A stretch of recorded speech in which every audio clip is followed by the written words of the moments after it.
right, guys, so for 3.8, our objective here is that we're going to be comparing decimals to the tenths place.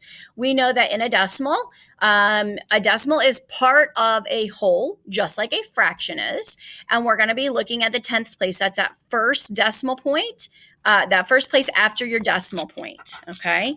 So a question here, which coin would show 1/10? Okay, 1/10. The one that would show 1/10 is your dime because there are 10 of them in a dollar.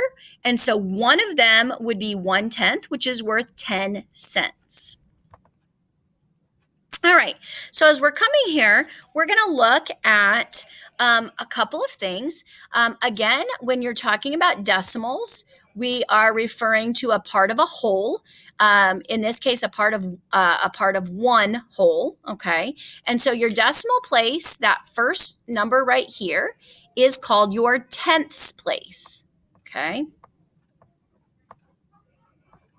Tenth, and make sure you're paying attention to anytime you're working with a decimal that you're thinking about the fact that it has that th after it, tenth place.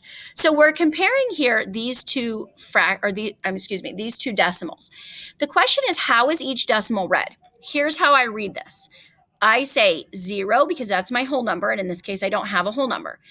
When I come to my decimal point, I say the word and. So this is 0 and 3/10 because that 3 is in the tenths place. So when I come over here, I read this one, 0 and 8/10 because again, that first decimal point is my tenths place. Okay, so this is 3/10 and 8/10, and if I'm going to compare them, I'm thinking about which is greater, 3/10 or 8/10. Okay, well, they're both in the same place value. And so all I have to do is compare the digit itself. 3 is less than 10.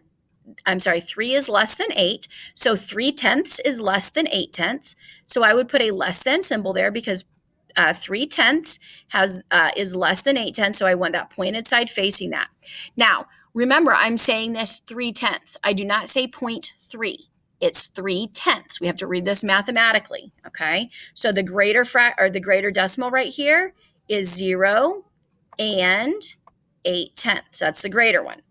Over here, which is greater? Now, I'm comparing my decimals, which is my tenths place, but I can't just look at that right now. I also have a whole number this time in my ones place.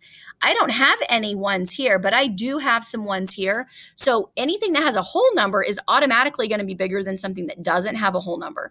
So the greater number here is 1 and 2/10. I read this number the same as I do up here, but instead of saying 0 in that spot, I say 1 because I have one whole number and 2/10 left over.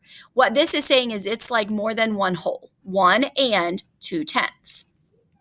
Okay, down here, which is less, 0 or 0 and 1/10? Well, they both have 0 wholes, but this one has 1/10 and this one doesn't have anything. So the lesser number is 0.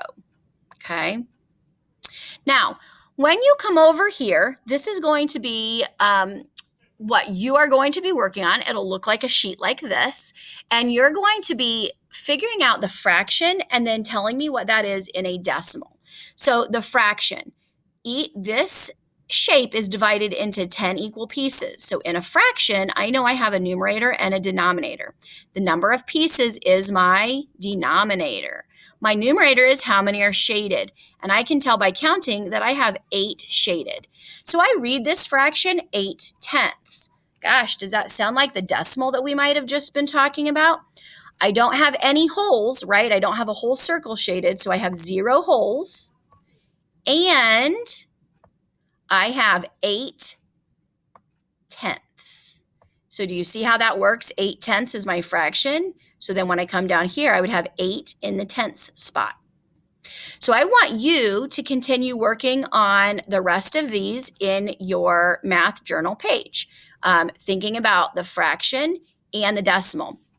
Now, when you come down here, you are going to have to color this first to show this fraction. So if you read this, it says 0 and 1/10. Which means I'm going to color in one of these pieces. It doesn't matter which one, okay? one of them. And then for my fraction, then I can look at my circle and say, okay, well, 1 is colored in out of 10 pieces total. Okay, so I want you to pay attention to that.